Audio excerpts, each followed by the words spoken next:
Over to you, Charlotte. Thank you, Neil, and welcome everybody. So my name is Charlotte Clements. I am a senior lecturer at LSBU in the School of Social Sciences.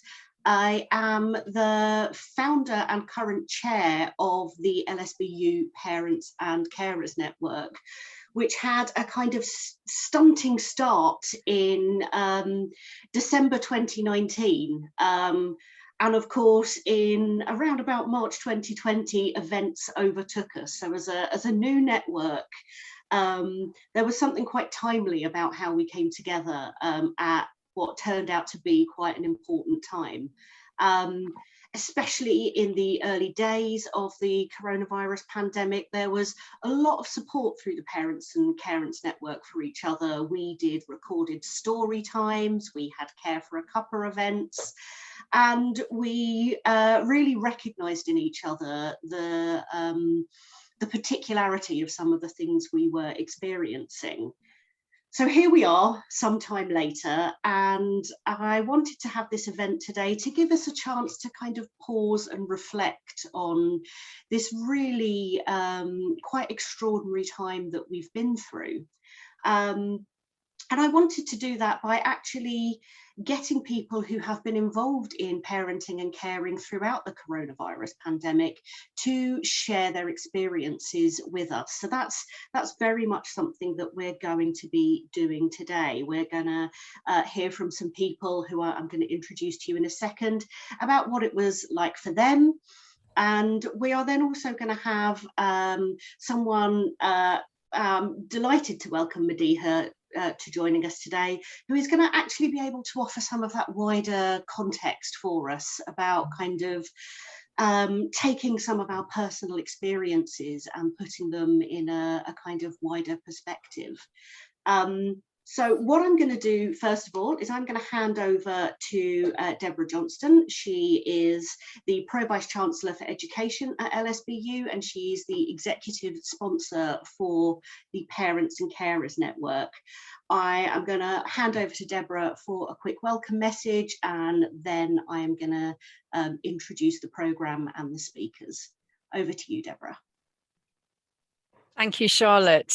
And I put a quick introduction in the chat. So I'm Deborah Johnston. I'm a Professor of Development Economics. I'm also the Pro-Vice-Chancellor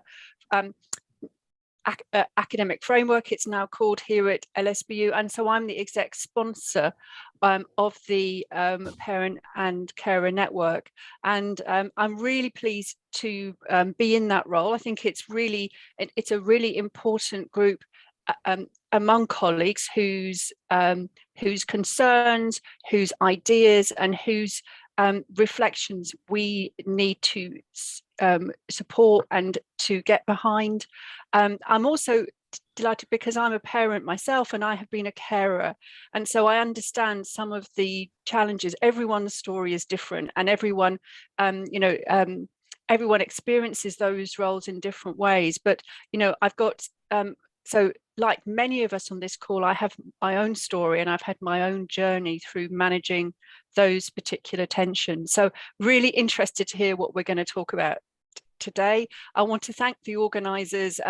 We've heard from Charlotte. She's been the founding force in this group, and I want to thank her for all the work she's done in the past and for this and for setting up this particular event. And also I must thank Neil as well, who's helped us with setting the event up and with all of that that important work about getting it known about. So thanks to both of them, and to anyone else that I've forgotten to mention, and thanks to all the people that contribute today.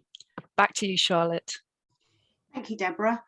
So what we're going to do now is we quickly run you through the programme for today, then introduce our first speakers. So over the next slot is going to be dedicated to hearing the lived experiences of the staff members at London South Bank University who have spent their time during the pandemic in parenting or caring roles. I'm going to introduce Olivia, Federica and Danny to you in a second. And they're here, and I'm incredibly grateful for them agreeing to talk about you know, this time, which I know was incredibly difficult for many people. Following that, I'm going to introduce Madiha Sajid to talk about the impact of COVID-19 on caregivers. After that, we will have a chance for a panel discussion and audience Q&A to kind of talk through some of the things we've heard. And because I know that this might be a kind of a topic where we spend quite a lot of time reflecting, just before the end, I want us to have a little think about if there's anything we can take forward from this time to make our roles as parents and carers mix better with our careers. So to see if we can have a think about what it means, you know, what we can take forward as parents and carers in the workplace. So to get started, I'm going to introduce our lived experience speakers. I hope you don't mind, but I've picked the order of speakers almost entirely based on the age of the person you were caring for. It seemed like a logical progression to start with the youngest and work upwards. So first of all, we are going to hear from Olivia Rainford. She is the Director of Alumni and Development at London South Bank University. Olivia is the single and first-time parent to 20-month-old Rosie, who was born on the 5th of March 2020. So quite the timing there for Olivia to be you know, dealing with the upheaval and life change that is a new baby, all while coronavirus is kicking off. Olivia came back to work in January 2021. We're going to hear from her first. Secondly, we are going to hear from Federica Rossi. Federica is a senior lecturer in criminology, and she is the lead of the Crime, Harm and Justice Research Group. Federica is mum to 5-year-old Calliope, and she's going to be talking to us about her experience of caring for a young child during the pandemic. Finally, we're going to hear from Danny Clegg. Danny is the digital lead for health and social care and senior lecturer. And I know Danny very well because he is also co-chair of the Disability Staff Network. So one of the other staff networks that we work really closely with. Danny is a single parent to 2 children, including his daughter who is autistic and lives with him, and who was 18 years old at the time of the COVID lockdown first coming into place. So we've got some really different perspectives for you to hear about today. And without any further ado, I am going to hand over to Olivia, who's going to talk to us about her time with Rosie. Thank you very much, Charlotte. So I've prepared a few thoughts today. I really enjoyed the experience of reflecting in order to kind of come here today and share my story. Just a bit of a heads up, I read through it this morning as a sort of time check and burst into tears as soon as I started reading it. So I'm not quite sure how this is going to play out, but I will do my very best and excuse me for sort of how I am reading from notes here. So I went on maternity leave in mid-February 2020, 3 weeks before my due date, and there were no restrictions at the time of Rosie's birth. Lockdown was announced a week after we returned home from the hospital. I think there's an unusual element to those of us who gave birth in those first few weeks. It was all very new. We didn't have any understanding of the virus or its implications. So our introduction to motherhood was filled with distractions. And while of course there is joy to be had, I'm not sure it's ever truly joyful if there is no one to share it with. I returned to work in January 2021, 4 days a week for the first month, and since then I have been full-time. I felt ready to return to work, but when I reflect back on my first year, I feel as though my energy is spent on caring and working and nothing else. I don't know that I have room for anything else, but I also recognise as I come to the end of the first year that this intensifies both areas to an extent where life can become quite functional. the days are passing by and the noise of COVID continues, it feels as though I live in a survival mode that I didn't know I had. So the clock started when we entered lockdown 1 that defined motherhood for me. And until we are out of it, I feel as though the pandemic and motherhood are one and the same. My daughter and I both had COVID a few weeks ago. I was unwell for the first 5 days and cared for her. Fortunately, she wasn't unwell. And then I returned to work. So there is never really any time to pause and reflect, to catch your breath or to share how you are feeling. So I'm really grateful for the opportunity today, as I think it's probably quite healing, or at least maybe will kickstart something that I perhaps was slightly aware needed to be resolved, but yeah. So in my role at the university, sharing the stories of our alumni that have overcome barriers in their life is a central part of our ethos, and it's really nice to be on the other side for once. I'm introducing the lived experiences today, so I'm sharing in the next couple of minutes just a few of my experiences. I was really mindful of it not appearing like a pity story. I think that probably doesn't need to be said, but it's interesting to me that that has come into my mind as I was preparing for this. So here goes. In March 2020, I was living alone in a 1-bedroom flat in London. I didn't have any outside space, and we stayed there until Rosie was 9 months old. I think I was lucky that Rosie's father stayed with me until she was 12 weeks. That wasn't the plan, but we were in complete lockdown. And it obviously brought some additional complexities. My main recollection of the first 6 weeks was a sense of being preoccupied. Instead of focusing on becoming a mother and looking after a newborn, you know, I was number 67,431 in the Ocado online delivery service at 4 a.m. trying to make sure we had food and supplies. I was having conversations about what would happen if I lost my job. I couldn't get nappies, so I was asking friends, including Neil, who I know is here, if their local shops had any. And I was absolutely obsessed with the idea that my mother would contract COVID and die. All of this was going on. And as the weeks and months passed, I remember looking forward to a trip to a hospital for a checkup on Rosie. I was desperate for someone to acknowledge what things might have been like. I was desperate to be asked how I was, but it was so functional, completely understandably, of course. And it was the same experience with her vaccinations. And these were really the only opportunities I went out. These were not occasions for general chit chat inevitably, but I felt quite silenced and invisible. And it's only really through considering what I wanted to share today that I have been able to articulate that. A major challenge for me was when June arrived and most restrictions lifted.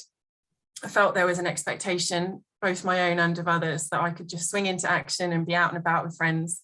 But the reality was quite different. I'd never been to cafes with Rosie. I'd never driven her anywhere. I'd never used a public changing room. And on the rare occasion I made plans to take her somewhere, it was filled with anxiety. It was exhausting to be a single parent, and I was going through my own challenges, perhaps not related to the pandemic, but I think those elements were always overshadowed by COVID. I felt overwhelmed and isolated still. I needed company, but didn't feel able to ask for support from friends as everyone was getting over their own hurdles and experiences. Everyone was coping, everyone was going through their own crisis or mini tragedy or full-blown tragedy. I share this experience with you because I think it's played a huge part in returning to work. I did an enormous amount of keeping in touch days between September and January. I wanted LSBU to know I was still invested, I was still capable. But with the benefit of hindsight, it was really stressful. I had to arrange childcare when restrictions had picked up again. I sat on the floor of Rosie's father's spare room while trying to have conversations about work and priorities, when in reality my head was full with the day-to-day pressures of having a baby. Returning to work had an added complication for me, as I hadn't shared with many people that my relationship had broken down. So there was a hurdle to climb in sharing that if it came up in conversation. Although, if I'm honest, I've really found that personal lives just don't really come up anymore at work. It doesn't seem to translate to the virtual world. The pressures now I am back at work are the same as being a mother, I think. Present as though you are capable of doing your job at all times, make the time to lead and manage brilliantly, be there for everyone, get things done on time, catch up if you have to take a half day because Rosie was sent home from nursery, give time and thought to how others are doing, empathise but set boundaries, build new relationships, be strategic, be operational, be on top of everything. I'm struggling. I struggle not to try and do everything perfectly, which is of course impossible. I struggle with not worrying about how I'm letting everyone down all the time. I struggle with literally remembering to do things, and I choose to go over these things usually at 3 a.m. when I am honestly thinking to myself, well, if I'm awake, I might as well do something useful. I do not have a good sleeper, by the way. I'd like to think that I'm an experienced leader, one that is comfortable being vulnerable, but I understand its value, and I try to be, although I would like it to be more visible within our culture. That being said, when we are all vulnerable, when there is so much pain and struggle, I think I've tried to completely discount my own experiences in comparison to others, and I don't really know or understand how they play a part in my career or my job today. Caring through COVID to me means motherhood. I don't know how to distinguish between the two. What would life be like if it wasn't this way? That would be my main reflection. And I didn't cry. Well, I'm not going to congratulate you, because actually it's perfectly normal that there are strong emotions associated with that time, and sometimes our emotions come out of our eyes. Thank you so much for sharing that with us, Olivia. That was really touching. Federica, would you like to come in now and talk to us about the wonderful Callie and your experiences with her? Thank you, Charlotte, and thank you so much for organizing this event. And really, same as Olivia, I feel grateful to have the occasion to share this, my experience. And as Olivia as well, while I was trying to put up some notes and prepare some notes for today, I was like, oh my God, tears coming to my eyes. So hopefully I will manage, as Olivia did, till the end without any tears rolling down my cheek. And plus, I have this feeling that I was also quite lucky anyway to have a partner who also is in the same job, so he's able to understand the pressures specifically related to our job, and being flexible as well, more than other, for example, 9 to 5 kind of office jobs, so that we can share equally domestic responsibilities and caring responsibilities. So caring for Calliope, who is now 5, about to turn 6. And during the first lockdown, so in the spring 2020, she was still in nursery. So she was finishing her nursery. So there was, in a way, it was easier than the second one because there was no homeschooling involved. However, it was probably more intense in terms of emotional care and emotional support, because she was definitely less autonomous than now in playing by herself. And I think it's a skill that she has definitely developed during the lockdown, that probably comes with the age as well, but she has learned to play by herself in moments where we were both not available to be with her. So I think the first lockdown was for me like a multiple of multiple challenges at the same time, because for example, I have my family abroad and in a country that was hardly hit at the beginning of the pandemic. So they were initially, and the feeling that they might get ill and I might be able to go there and be with them.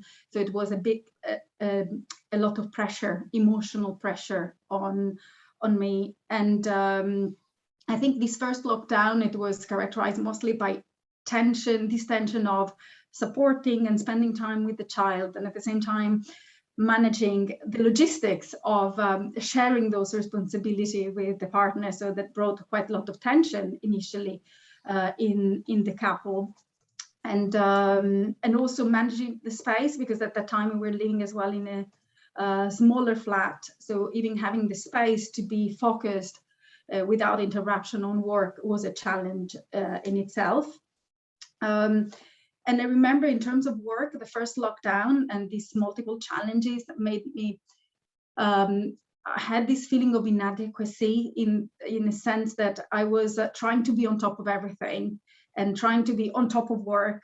Likely it was towards the end of the teaching year. So it was,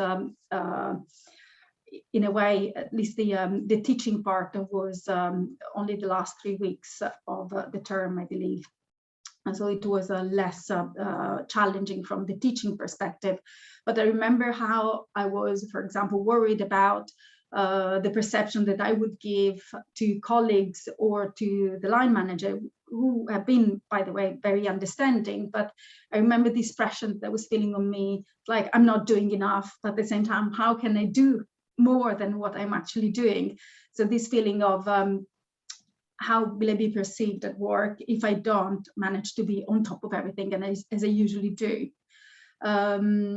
The second lockdown was more challenging in terms of it felt longer. It was probably not longer, but the fact that we had so Calliope has moved to reception, and with her school, I know schools had different approaches, but her school was like, we had a timetable 9 to 3, so like very much like the school time that included like online sessions and activities in between, and even yoga in the morning for kids. So it was like full on. And what I remember mostly, it was really a sense of infinite tiredness because of this incessant continuum of labor, like from unpaid labor to paid labor to unpaid labor and so on. And the lack of time to fulfill all the tasks associated with all these different forms of labor. So it was like days were extending into nights. I would get it was very normal for me to work until midnight 1, and then taking on the sleep time and the resting time. So I really remember this idea of being tired constantly all the time and not being able to recover, to have time to rest up, time for myself. And this has had impacts on health and well-being because I even developed some psychosomatic conditions as a response, although I haven't been ill with COVID or any other viruses that we usually get during the winter time. It was, I think, more like the stress and well-being aspect triggering some conditions.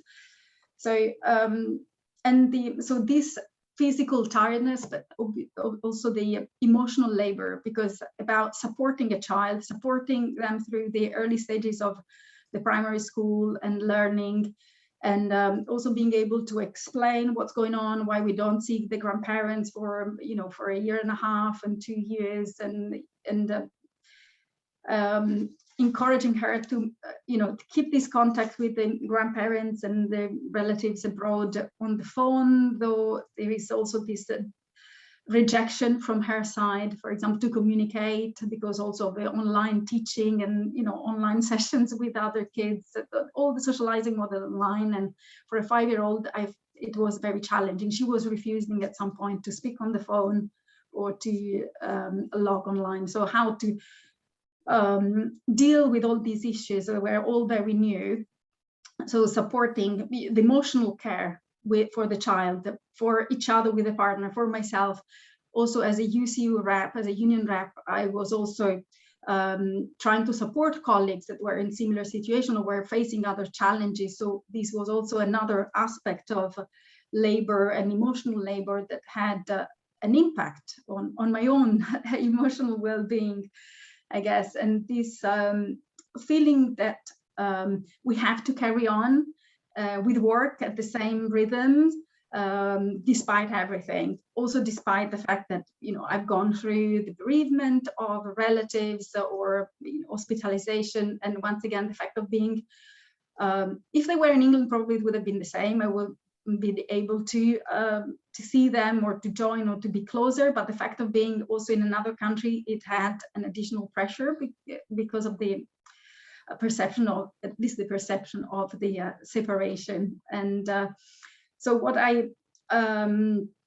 this feeling that I have to continue despite everything, to carry on with work, to carry on with labor, but to carry on with care, and these multiple pressures that I was putting on me also. And also this, I think this feeling of guilt all the time, that I was not doing enough for my child, I was not doing enough for my work, I was not doing enough for the colleagues, and at the same time feeling that I'm not able to do more than that, but not easily able to be kind to myself and say, okay, now that's enough, that's what you can do. So always trying to do more. And I think the impacts were so on emotional and physical well-being, but also this feeling of incommunicability with others. And I think a lot of support came from friends and colleagues who were experiencing similar situation, For example, at some point we formed a childcare bubble with some friends to relieve each other and to give the opportunity to our children to have some kind of socialization.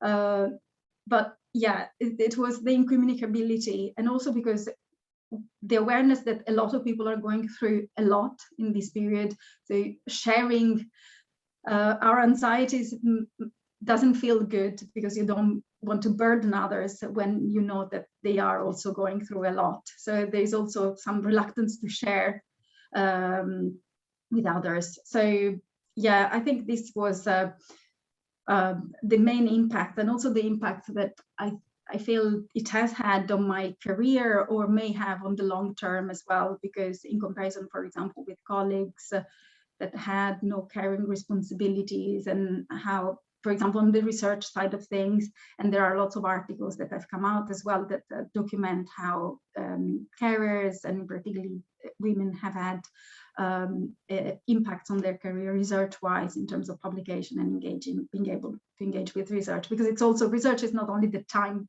but it's also the mental space. And during that period, it was very difficult for me to have that mental space.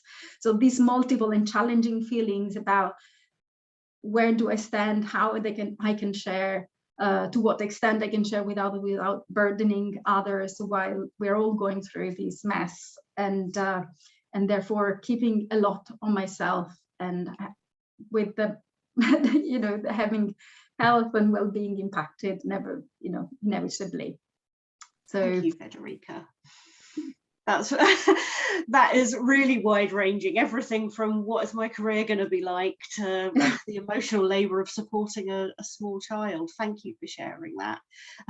Finally, in this section, we are going to hear from Danny. So I'm going to hand over to Danny. Hello, everyone. Thank you, Federica and Olivia, for sharing already.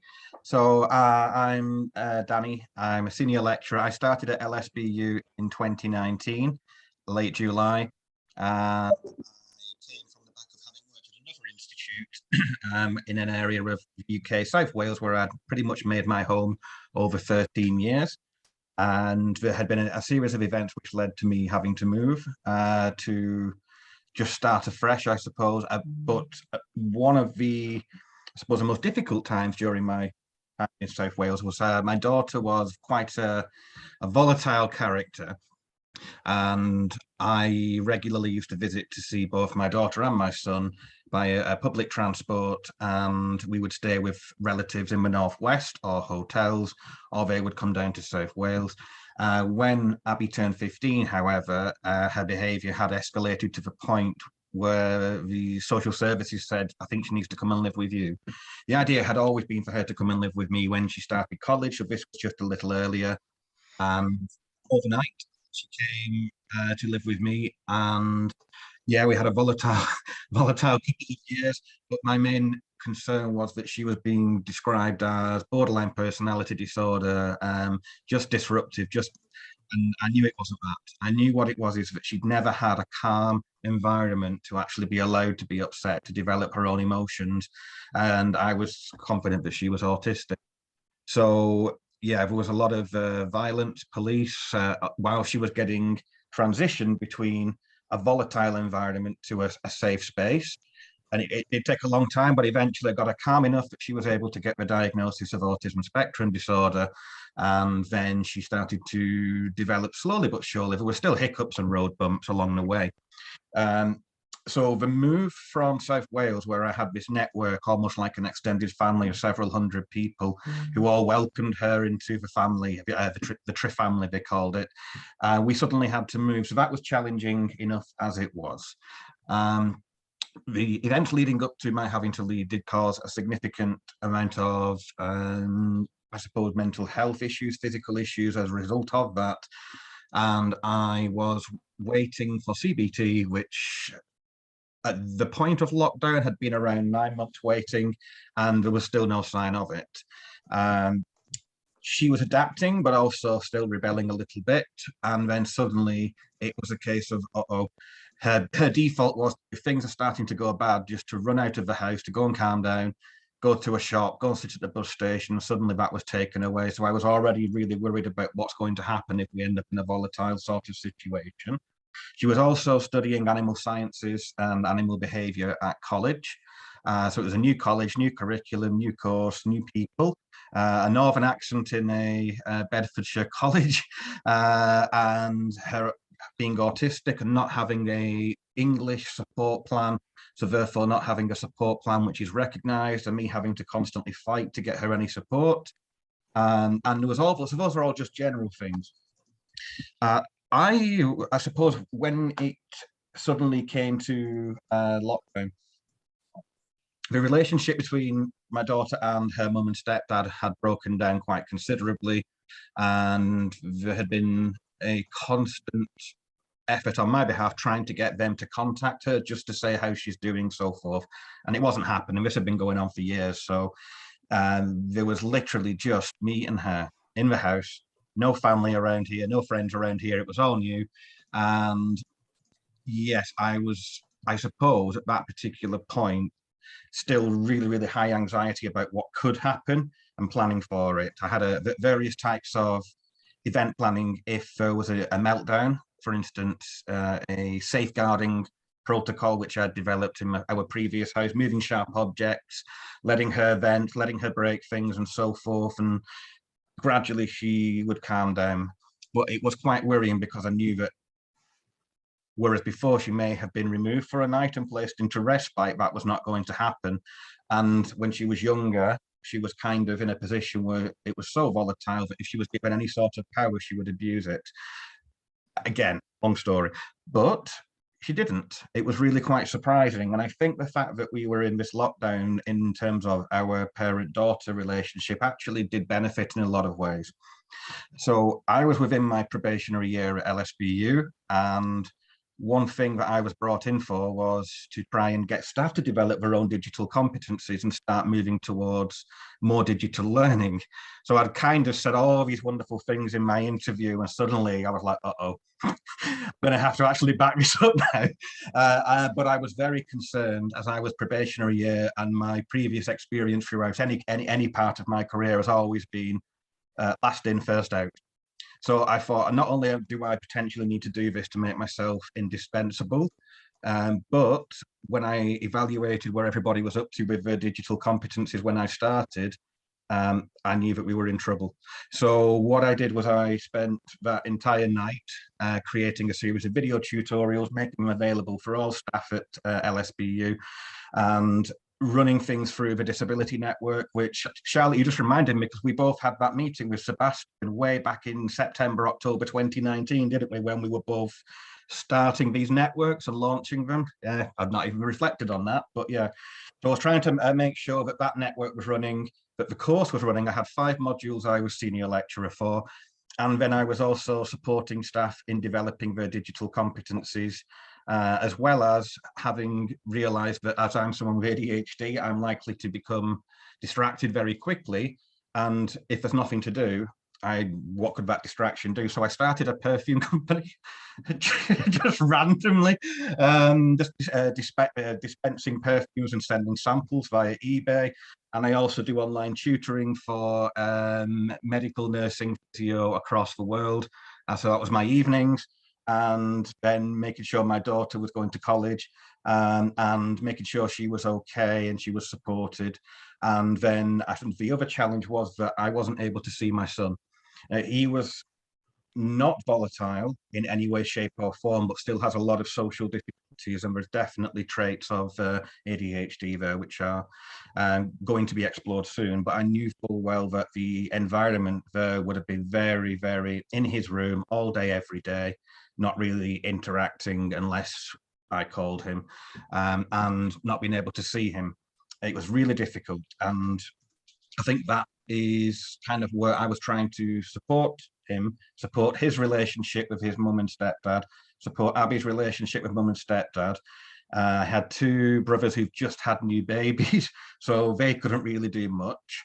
I'm also not one to ask for support, which is probably a flaw. And during this time, my youngest brother had declined in mental health, to be sectioned, then was homeless, then was sectioned again. And I was the only support network to actually try and get him support and care through hospital, psychiatrists, and so forth.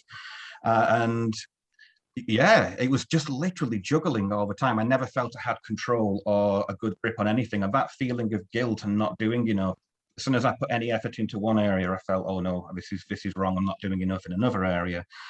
Started a weekly quiz via DNet and got my daughter involved in making the questions, because I felt that I'm spending so much time at my computer and working, she's just being ignored. We always had game time every night without fail. We always had a game. And I think that she really enjoyed it. She enjoyed the being in the quiz and actually participating as well. But Justin was still being excluded. So yeah, I did make myself indispensable. I was told, okay, can you do this digital thing full time? And we'll bring in some new lecturers for the modules that you teach, but that didn't happen. So I was still leading on 5 modules on top of doing the full-time digital role and balancing everything. And so sure enough, once I got COVID, my body just said, absolutely not. My body just shut. It just said, you are having long COVID. My breathing didn't return to normal for about 3 months. And I eventually had to take just a couple of months off. And it wasn't good because I was still paranoid. Frederica, you were saying about the whole, you're checking your emails from the minute you're up. The labour doesn't stop. And I was still doing that even while I was off sick, because I was worried about people struggling at LSBU and all these things going on. And eventually the CBT started. And the first thing she said is, when is the last time you actually thought about looking after yourself? Everything that I do is making sure others are okay. I see a problem, here's a solution, this is what to do. And I think the CBT really helped to actually get past a few of the difficulties, put to bed some of the issues in the past, including those were, including my children, my previous marriage, etc. But just getting an idea of being comfortable in myself and knowing that actually turning my emails off at 6 p.m. is not going to cause the university to melt down. That's how I used to see it. Neither is, if you had an argument with your daughter, going to mean she's going to hate you forever and want to run away, or, you know, these little things that were kind of always there, getting a grip on those. Now, Abby and Justin's mum, her health started to decline a few years ago. And by around November, it was to the point where she was getting quite bad. It wasn't COVID. And on Christmas Eve, she was moved to ICU, and it was quite severe. They said there was no sort of resuscitation going to happen, and she passed away at the end of January. She was only 42. So navigating work and making sure that I was able to focus on Abby's emotional needs, not fully understanding them, and the loss of a mother at their age, and not being able to even attend the funeral properly, or she wasn't able to go and see her mum before she died. That was quite a horrendous time, to be honest, which the effects are still being felt now. My son is back coming seeing me now, which is great. I missed a lot of his development, but we're getting in. We both applied for university for next year. They're both starting potentially at LSBU. So they'll be mooching off me for the next 4 years. But yeah, overall lessons, yeah. Turn your emails off, give yourself a break, and just as long as you know you're doing your best, you kind of just make the rest fit in. It was unexpected. Thank you, Danny. We're going to have a chance to kind of revisit this in our question and answer session a little bit later. But for now, I would like to hand over to Madiha. So I would like to welcome Madiha Sajid, who is a fellow of the Higher Education Academy and chair of the National Network for Parents and Carers in HE. And Madiha is going to talk to us about who cares for the caregiver, about the impact of COVID-19 on caregivers. And I think this is a really great way to take these incredibly personal and emotional stories that we have had shared with us and offer them some kind of way of understanding how widespread that kind of experience is. So over to you, Madiha. Thank you very much, Charlotte. Good afternoon, everyone. Special thanks to Olivia, Frederica, and Danny for being so honest and being so open about your accounts. And I think, if at all, these resonate so much and they're so relatable. So I really wanted to say thank you for your honesty above all. My name is Madiha, and I am going to be speaking to you today about who cares for the caregiver. And before I do that, I must say I'm working from 2 screens and my notes are on this screen. So please do forgive me if I glance over to this screen from time to time, but I'll just be reading some key bullet points. And if all goes well, Zoom should allow me to share my screen. Fantastic.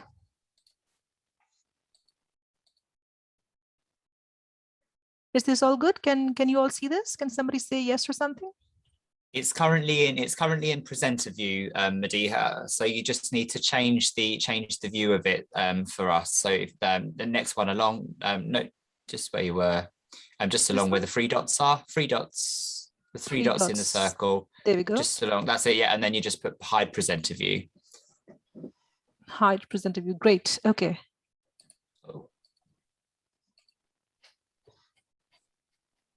Oops.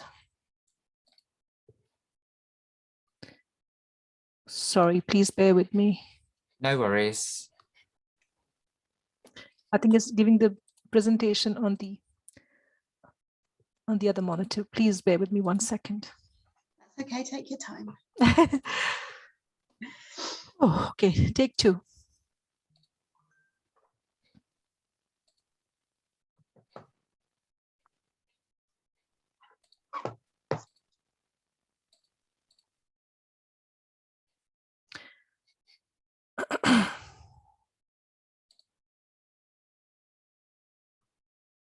It's still the same. Okay, please do bear with me. I'm really sorry. 1 second.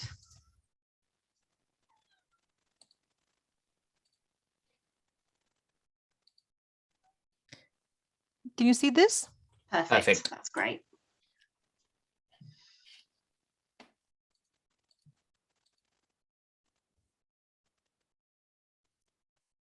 Guys, I'm really sorry. This is not working because it won't allow me to move ahead. Please bear with me for 1 second. I know what to do. I'll disconnect that screen. I'll just work from 1 screen. Back to basics.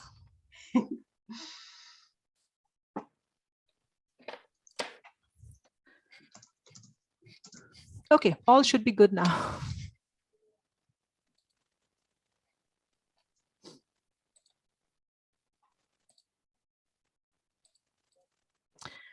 Right, fingers crossed this should work now. So my name is Madiha, and I'm going to be speaking to you today about who cares for the caregiver, impact of COVID-19 on caregivers. I am the chair of the National Network for Parents and Carers. I'm also a champion for gender equality and do a lot of work in Athena Swan as well. And I'm also a well-being practitioner. I have been at UCL for about 12 years, and I just recently moved to Imperial College London about 6 months ago. This is the boring bit about me. The real bit, the interesting bit that makes me relatable is this bit, that actually I'm a mother. I'm a daughter, I'm a wife, I'm a sister, I'm a friend, I'm a chef, I'm a driver. This morning I drove my daughter to her school, and I am her emergency bank. So her things keep coming in that I need to pay for this thing now, this school trip, this birthday gift, etc., etc., etc. And the reason why I have told you about this side of my life is because this is what makes my experiences real and relatable to you. And today, I think it's important to mention that I am also an accredited IACT manager for positive mental health and well-being from the Royal College of Psychiatry. So today I'm going to be speaking to you on behalf of the Women's Higher Education Network, the WEN network. Back in 2020, in the first lockdown and the school closures, we did a research study, which was called Sharing the Caring. There were more than 1,000 parents and carers who responded to this survey. We used a mixed methods approach. There were some focus groups, there were the survey as well. And we asked 6 key questions, and then we did a bit of thematic analysis in figuring out how those responses relate to the themes that are emerging. And today I will talk to you briefly about three main areas. The first one will be the main findings of that research study. The second will be what were the key learnings? What did we find from the study? And the third bit will be about some recommendations going forward. So a bit about the sample is that the people who responded to our survey, who were those people? And I think it's important to mention here that there is no sector-wide data set about how many parents and carers are there in the higher education sector. So the sample who responded to our surveys and our focus groups, you can see overwhelmingly these were women, 961, nearly 90% women, and most of them were at a mid-career level, and I think a small proportion at the senior level. Majority of them had children between the age of above 12 years old, but also the 6 to 8 years of age range was quite popular. And most of them had 2 or more children in the house. So why did we want to talk about parents and carers in the higher education? So the reason we focused on that was that, like I was just saying, that there is no sector-wide data set on the number of parents and carers, yet every university has a parents and carers network. Ever so often we are meeting up. The challenges faced by parents and carers are well documented, but there is no sector-wide data. So the first thing we found out through our study was that there was a gap, and these figures were actually the hidden figures. The impact of COVID-19 on the career progression of parents and carers was very well documented and well evidenced, but the stats were not there. So the first thing we really discovered when we set out was that 78% of working mothers reported challenges in managing childcare and paid work. 57% reported career prospects were going to be negatively affected. And then at that point, when it was this is June 2020, 32% reported that the ability to do paid job would be negatively impacted.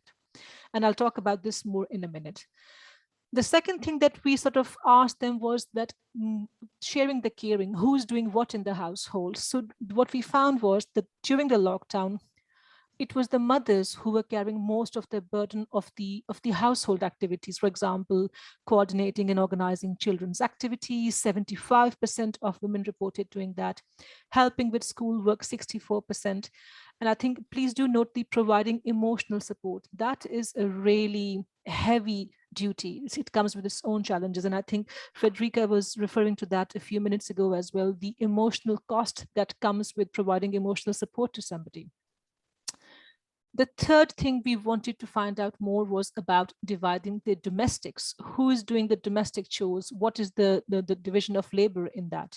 And again, it was very clear that 67% of working mothers, they were predominantly doing the meal planning. They were providing that. They were doing 64% of them were doing the cleaning and tidying. 57% were doing the shopping and planning of purchases. However, the dads, 63% of them were doing the management of bills, and 64% roughly were doing the household maintenances. For example, things are breaking down, the clearing out, etc., etc. So again, what we found was that mothers were predominantly responsible for the household chores, even though these had increased significantly in volume as well. Then, of course, I think, again, one of the speakers also mentioned about caring outside of home, particularly for your own parents. I think Olivia was mentioning that constant anxiety about our own parents and the fear that they'll end up catching COVID. That was a big thing in the survey responses. And what we saw was that 68% of the respondents, they reported that they were looking after their own family, their own parents. 15% said they were also looking after their partner's family or neighbors and others. And what were they doing when they said they were looking after? Most of it was about shopping for them, shopping and getting groceries for them, picking up prescriptions, providing them with emotional support, etc. And I think on this slide, I do want to mention that caring for our own parents, that comes with a very unique set of challenges, a unique set of nuances, because they're not children, they're grown-up independent adults who have probably been used to being independent all their lives. And for them to be suddenly confined to home, not being able to make social contact, that's really hard. And I also remember my mother is in another continent, let alone another country. it was so hard to provide that emotional support over a WhatsApp call or over a Zoom call, because nothing can actually replace the human element that you would find peace in when being in the same room with another person. And then the fifth main finding was about the impact on the personal and family life. They were, unsurprisingly, there were feelings of stress, inadequacy, and guilt, just like my colleagues have just shared their own experiences. I feel that my ability to care of my daughter is suffering. I worry about her social needs. If you go further down on this slide, there was a lot of the respondents reported loss of personal time and space, loss of time to take up personal hobbies, even to look after themselves personally. I think Danny was referring to this in his conversation a few minutes ago as well, how that was impacting him, and not having any time to look after our own well-being because we were just so busy. Eat, sleep, cook, work, repeat. That was pretty much it. The lack of social connection, that was really important. It came out very, very significantly that the meaningful contact with family and friends, that was having a massive impact on the health and well-being of families and our personal well-being. And the inability to exercise, either due to lack of space, lack of time, whatever the reason might be, but not being able to exercise and stay fit was also affecting the health and well-being of those respondents really, really severely. And then the final finding was about the impact on career. Working parents, they expressed overwhelming concerns about work. More than 90% felt that the pandemic affected their career in the next 6 months. It would affect. This was 2020. We are heading towards 2022 now. Things have changed. Have they? Yes, no. It's a very, very unique story for everyone. But more than 80% people felt that the pandemic affected their career in the next 2 years as well. And you can't see this stat. It's 58% who were very pessimistic about the impact of the pandemic on their career. And I think most of their pessimism was about getting a promotion or getting a pay rise, because they could not find any opportunities to be able to step on that ladder for career progression. People who had children, they were far more concerned about meeting their own aspirations at work. For them, it became really a battle of survival. Forget about promotions, forget about pay rises. It was just about getting from day 1 to day 2. So overall, this is really just kind of an open text responses. I'll just pause here for 10 seconds so that you can just quickly go through these and see what people really felt like, how the pandemic had affected the caregivers.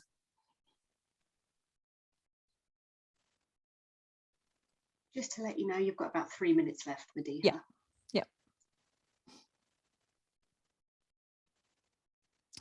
So the key learnings really were that the traditional gender roles were very, very evident in the division of duties, and mothers continued to be predominantly responsible for childcare. However, fathers took on a lot more outside the household, for example, paying bills, etc.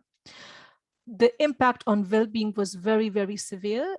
Mothers, fathers, caregivers, everyone reported all of these: loss of sleep, weight gain, loneliness, etc.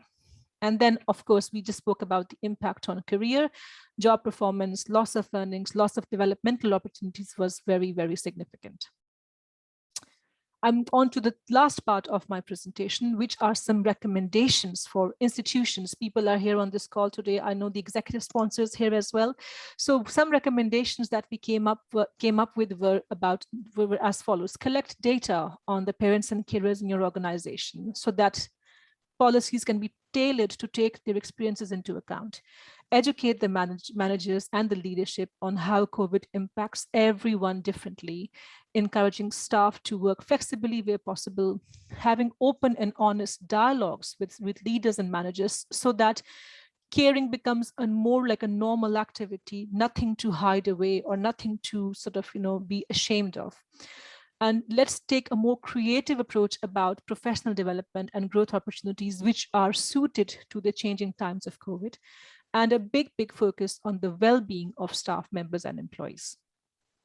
And then some recommendations for individuals. The first one is to talk with your line managers about your circumstances. The second one is about seeking support about and being honest about your availability and your capacity. The third one is to take time to recognize and celebrate your successes. And the fourth one is to seek out time aside to engage with work provided support. Final two slides, I'm rushing through them now. At home, talk to your partner about your division of labor, take steps in the area which you feel really push your buttons. For example, dirty dishes in the sink, do my head in. Alternate mornings and afternoons, take a day off, take some time off for quality work, and then finally prioritize your mental health and well-being. On this point, I would just want to ask you that, have you thought about your own health and well-being? Do you have support in your caring role? And have you thought about burnout, which is when you reach to that point where you feel it's all going to explode? Have you thought about what would you do if you reach that? And how have you planned to look after yourself? And the last slide is this slide, which I want to pause on for 5 seconds.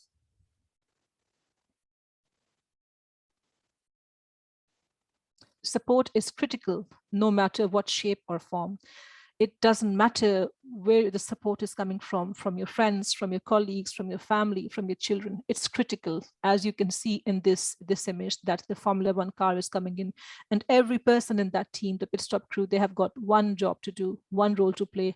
But without that support, the entire team is going to crash. Thank you very much for listening. My name is Madiha, and I just spoke to you about who cares for the caregivers, impact of COVID-19. Thank you very much. Thank you very much for that, Madiha. That was really informative. I learned a lot from that, and I also was able, I guess, to have some of my suspicions confirmed with a little bit of data there. So that was incredibly informative.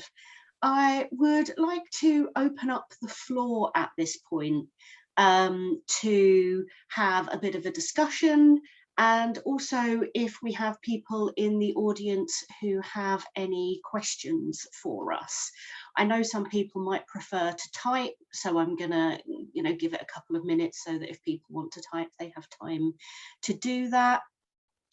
But I want us to have a chance to kind of ask questions of the wonderful people we've had to talk to us today, and also kind of have a think about questions we might have wider of our colleagues. And I appreciated Madiha there, including recommendations for our managers, and that's why I'm delighted that Deborah's joined us today to make sure that message 100% gets taken straight to our leadership. So I'm going to have support from Neil monitoring the chat. But if anybody has any questions that they would like to ask, please do put your hand up and take the opportunity to turn on your camera and unmute yourself.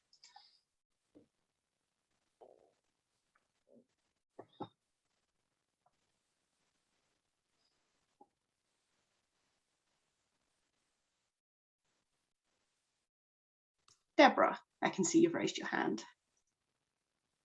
I thought I'd perhaps take the opportunity to ask a question while other people are formulating what their responses are. And actually, can I just say as well, I wanted to thank everyone that's spoken today and really acknowledge, the power of that, because I think it's very difficult for us to, often to speak openly. And we know that's true in society generally. And one of the major challenges is that people don't speak openly about their mental health and about their well-being. We've got this, this sort of unhelpful ethos of, holding it in. And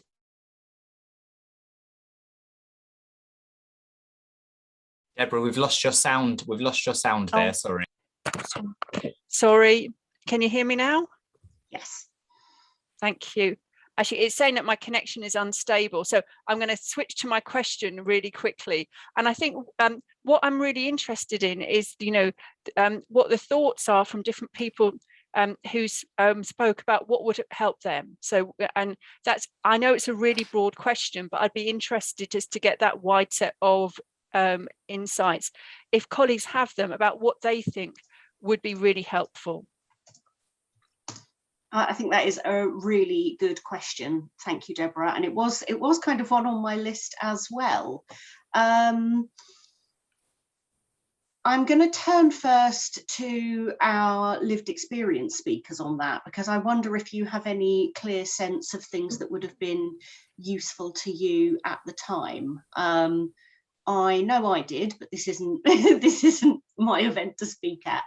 What do you think, Danny, Federica, Olivia? Would any of you like to come in? Yeah, I can do. Even though the onus is on myself to actually say, right, I'm switching my emails off.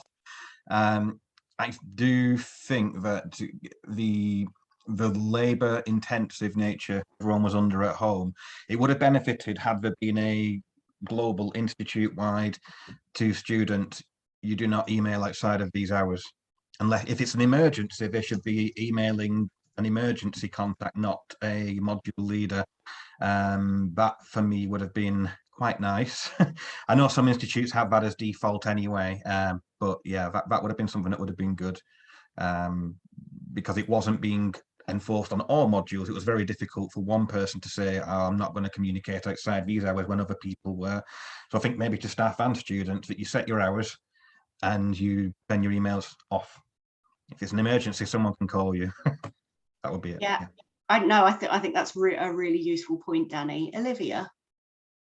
I don't have an answer necessarily, but Deborah's question reminded me that when I first returned to work, I was really struck by how much of a sense of we're just cracking on there was. And that surprised me that it didn't feel very visible that we were still less than a year into a crisis. And I think, to my knowledge, we haven't, and it's something I'm reflecting on as I've listened to everyone's experiences today, it is surely unprecedented to have so many members of the workforce, any workforce, going through personal crises.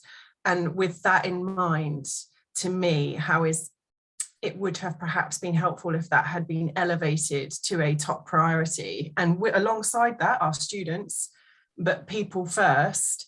And if that had been a top priority, being very frank, new business or new projects or new areas of delivery would have to have been put to one side.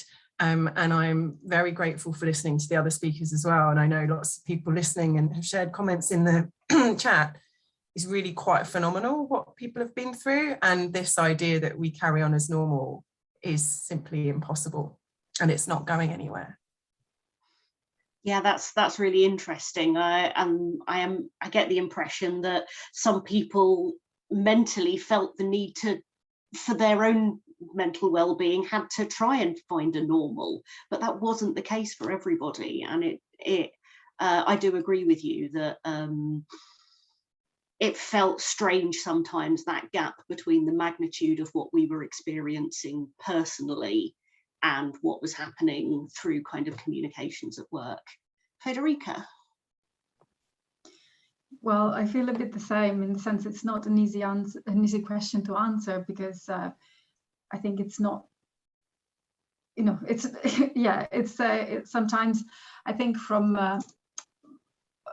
as Olivia said, I think it's like a clear empathy from the institution, because we might have had empathy with the line managers and clear messages of support, but then the reality was quite, a clear message of do what you can, no more than what you can, don't try to do everything, we know what you're going through, and this will not impact on, like reassurances, but clear and without any ambiguity.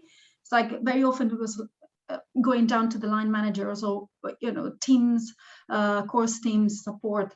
And probably what I felt it lacked from an institutional point of view is this like clear statement of empathy. We understand you and we will support you. Don't worry about if you can't do, and then maybe some workload relief, and to acknowledge the particular challenges faced by carers and parents. And also, because of the pandemic, we have carried on with the same workloads, actually increased workloads because of this move online and so on. And this has contributed to levels of workloads, but also impacts on emotional well-being and health and so on, because of the time was not enough to fit everything in. And I know Medea, for example, has shared, as one of the recommendations, try to fit in some activities, well-being activities or offers that come from the institution. And certainly LSBU has done and has offered some sessions and so on. But for me, it was impossible just to fit them in. And instead, I would have preferred, for example, to have the time to go for a walk in the park. Or so sometimes also the well-being offer, when it comes from the university or from the institution of the employer, it feels also as work, something that and sometimes just workload relief or acknowledgement, like a clear message of acknowledgement that the employer knows what we are going through. It might have been more reassuring in a way, instead of informal or semi-formal arrangements, let's say. Yeah, thank you for that, Federica. I mean, I personally found the paid carers leave that the university provided incredibly helpful. Yeah. I don't, from a personal view, I'm not sure it felt like it was enough, but I'm not sure how much would have felt like enough given the scale of kind of what we were dealing with. But having some space where I felt, so we had 10 paid days carers leave, that while it might not have solved everything, it was really welcome to have that small amount of time and space to take. It definitely would have helped me if we'd had more paid carers leave, as an acknowledgement that we are doing multiple roles. I wondered if you had any comment on what you've heard there, Deborah. I think I'd want to think that through, Charlotte. I think that there's a lot there, including with the presentations, and I think it's about opening up a wider dialogue, isn't it? And sort of about bringing those things forward. Absolutely. I really liked what Medea said about kind of normalizing conversations about the roles we have outside of work. And hopefully that's something that this event can begin to do today. Does anybody else have a question that they want to bring in at this point?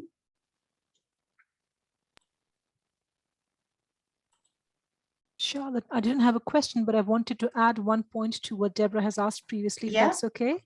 Absolutely. So Deborah, you asked what would help staff members really. So one concrete acknowledgement coming from the senior management at any university is, I think, excellence is cancelled for now. It can wait. We are literally, day making it from day 1 to day 2 to day 3, from exams cancelled to whatnot. So you know what it's like.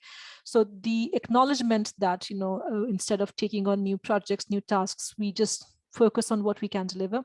And then secondly, speaking from a framework point of view, this pandemic has to be acknowledged in the appraisals and promotions processes. So for example, measuring the outputs differently, focusing on outputs rather than the hours that people have put in, broadening the success criteria, for example, delaying the deadlines. So facilitating people to let them know that because their caring role has taken on such a big, massive spotlight in their lives, the success, the promotions and appraisals process has to recognize that. This is something that probably every university, every higher education institution should think about. That's the one thing that I wanted to add. I think that's a really useful addition there, given what you've said about what we've heard from others about people worrying about the impact on their career prospects. That idea that we can acknowledge formally through some of these processes what we were doing at that time, I think is really important. I can see Joe with a raised hand. Joe, would you like to come in? Hi, yes. I just wanted to pick up this idea that a couple of people said about reluctance to share, and if they had any useful advice that they'd give to themselves, knowing what they do now. we were going through the process of my son going through an ADHD diagnosis, and basically we've had CAMS input on and off for about 9 years, and I think people around us, family, friends, have kind of, I've just felt a bit sort of judged in the last few years about, oh, you know, it's just your parenting, whatever. And the one thing that did help over COVID is we were in, it just sort of coincided with the diagnosis coming, and we had a group of, we were in a sort of parents group. It was over Zoom, but it was just really helpful speaking to other people in the same situation. But if I hadn't had that, I think I would have found it even more difficult. And I just wondered if, yeah, what advice people had in terms of useful ways of sharing that that worked, that they didn't feel pissed people off or whatever, or like people have said that, you know, there was this sort of, everybody feels that everybody's got a burden, but if anybody had any useful advice. If that's not too complicated a question. No, I'm just going to give people a chance to figure out if they have something that they'd like to say here. Did you say, I do apologise, I was on date for about 2 seconds and I think I missed the cusp of that. Was it more to do with your son's diagnosis and how that has impacted on you after CAMS, etc.? No, it was more about people were told, like I think Federica, and I think it might have been you as well, Danny, just about reluctance to share and feel that, you know, you're burdening other people with what's going on. And if you could give any advice to yourself or to other people about that was useful, that you've learned. Giving advice to others, but I'm terrible at taking it myself, as I'm sure you to. The problem is with anything, from my experience, where you've been through that sort of CAMS, and I know how long it takes, and I know how hard you have to fight, and I know neurodevelopmental, your child can get passed over and it sometimes feels like there is absolutely nobody who would understand or be able to empathise. They can sympathise, but not empathise. There are channels, there are support groups, there are things that are external to LSBU, of course, but I think what you mean is actually having a dialogue with people who might understand that within the university as well would be really useful. I think that's what Nikki mentioned before about the group for research. Yeah, it's autism, but ADHD, OCD, all those types of neurodivergent terminology. That would be quite useful, because then you don't feel it's just me. It's like, oh, me too. And you kind of then start to build a community of actually it's okay to talk about this and feel comfortable saying, anybody got any ideas here? Admitting your bad days, sharing your good days, sharing your bad days. You know, there are forums, there are various things. My only advice on those would be careful not to get sucked into the drama. Yes, yeah. A bit of entertainment and so forth. And yeah, with my only advice. So yeah. Thank you. And I just want to say, actually, Nikki is my line manager, and anybody who knows her knows she's brilliant, and she was a brilliant boss and very sympathetic. She knows quite a lot of what I was going through. So but she's not here now, but she was a brilliant boss. Yeah. I mean, I personally found that I had to kind of start small, actually. With that process of kind of making yourself vulnerable and speaking about things can be quite, you can start small, maybe with colleagues that you have established relationships with, a slightly more honest answer to the how are you question, actually just saying, do you know what, today's been a really tough day. One of the things I found is that where I've had that reluctance to share, the more I've been able to overcome it, the less isolated I've felt. I've actually found in general people respond incredibly well and incredibly empathetically to when you do feel able to share. And actually being able to do that, I think sometimes helps with the sense of isolation you can feel when you are up against your mountain of care responsibilities and your mountain of work. Anybody else want to come in on that? Charlotte, I also think that platforms like these are a big opportunity. And I think normalizing these conversations and actually giving a safe space for people like us who have caring responsibilities to talk about the good, the bad, the ugly in an honest way and not feel guilty about it. Yesterday, I was having a really hard day with my daughter. She's almost 17. In her mind, she's 27. I don't know what goes on in her mind here, but she was telling me about XYZ and I was just not in the state to listen. And then I was admitting to somebody there are days when it's really, really hard to be a mother. And for a second, I hated myself for saying that.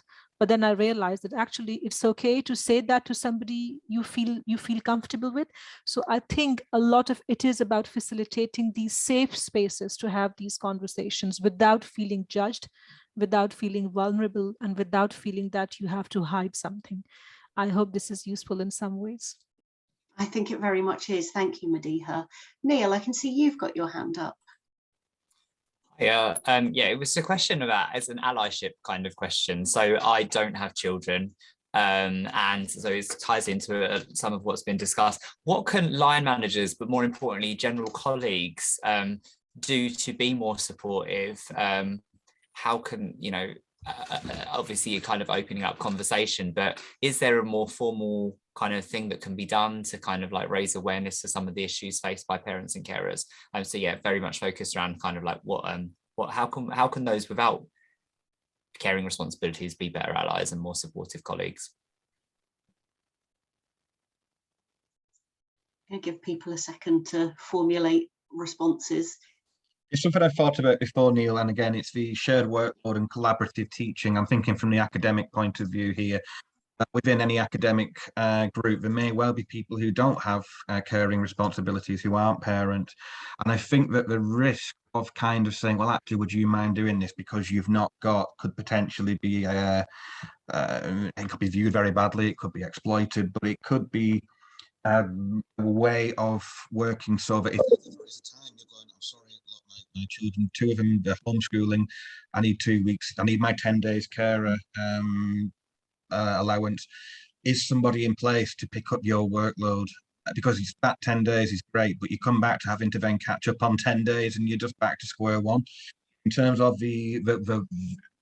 those who maybe don't have these parent and caring needs, it's kind of balancing a trade-off with them. And it's still very modular. This is your module, you're teaching on this module, and people don't know the content of other people's modules on a course. That is historic and that is very common.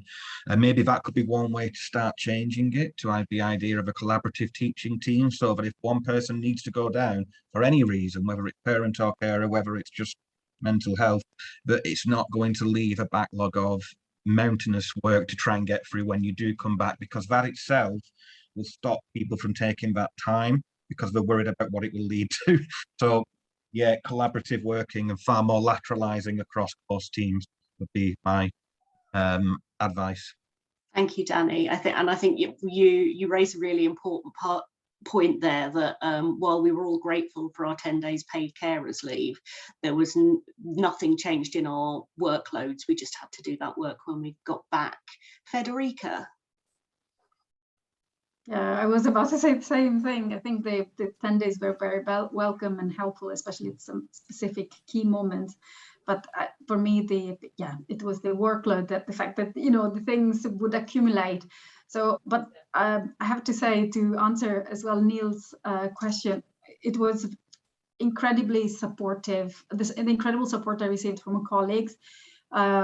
It was even, the ability to have a chat and vent out and just saying, like, Federica, come on, like, you can do it tomorrow, leave it to tomorrow. I was like, oh, this is not urgent, don't worry, or this, I can do it.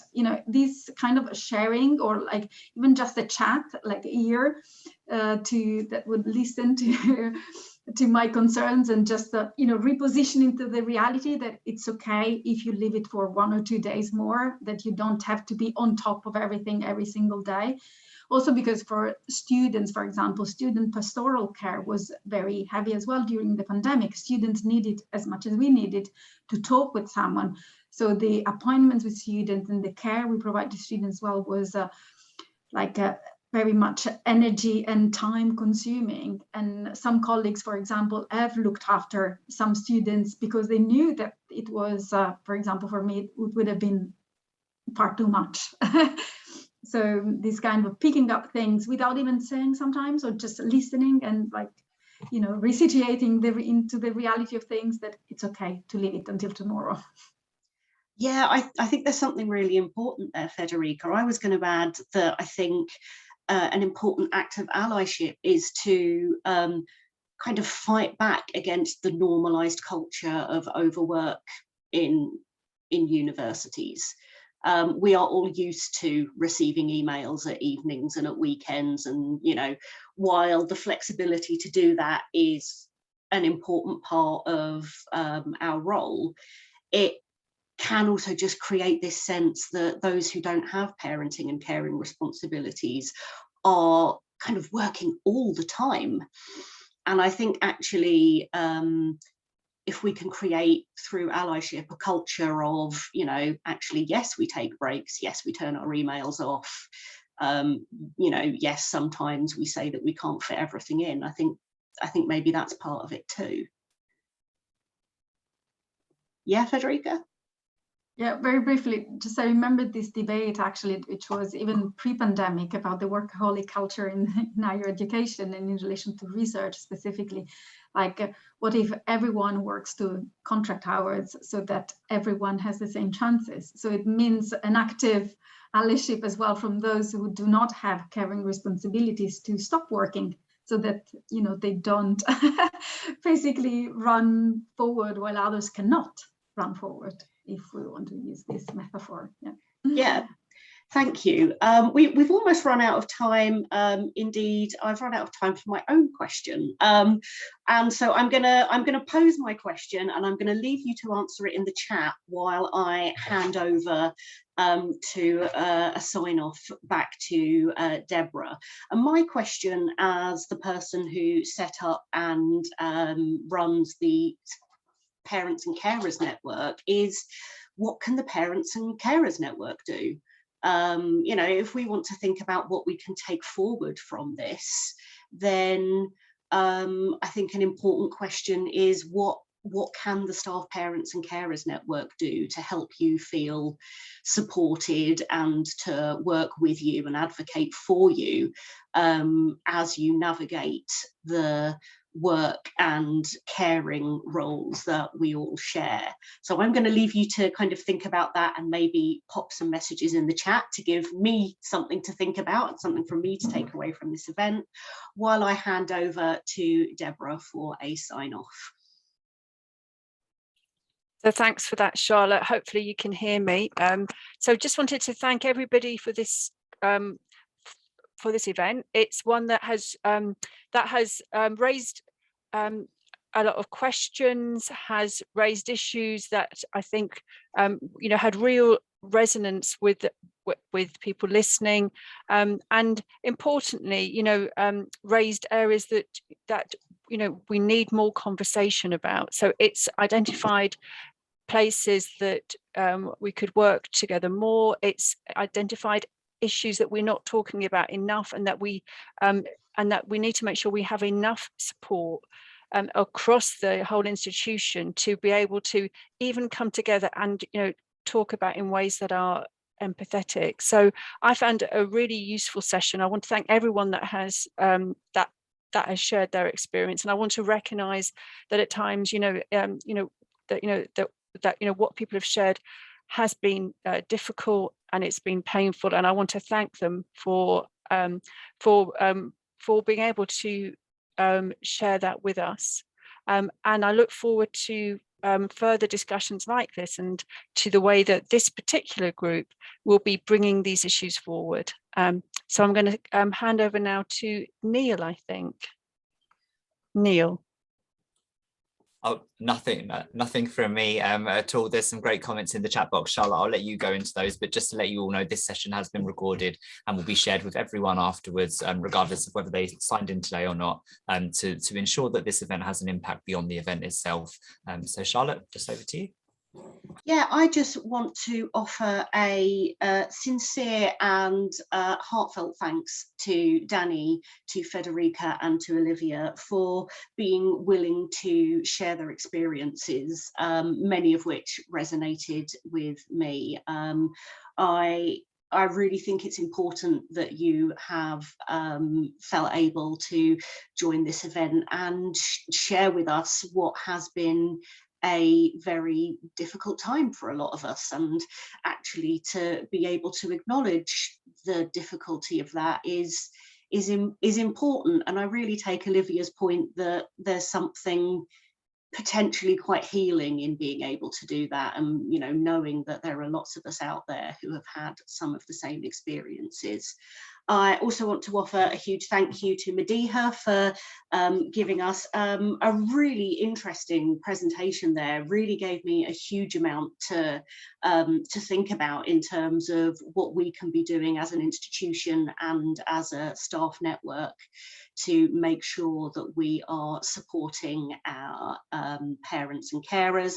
And a final thank you to Neil Hudson-Basing for, as ever, making sure our events run incredibly smoothly, and to Deborah for her support with this staff network over the last few months. Whatever your parenting and caring role, I hope that the next couple of weeks provides you with a moment to pause, to reflect, to rest, and to recharge and recuperate after what has been an incredibly an extraordinary time. And while we do that, know that we shall all be keeping an eye on the news, with the sincere hope that we are not going to need to draw too closely on these experiences we've had in the near future. So thank you very much, everybody, and thanks to everyone who came today. Thank you, Charlotte. Thank you, everybody. Take care. Thank you, everyone.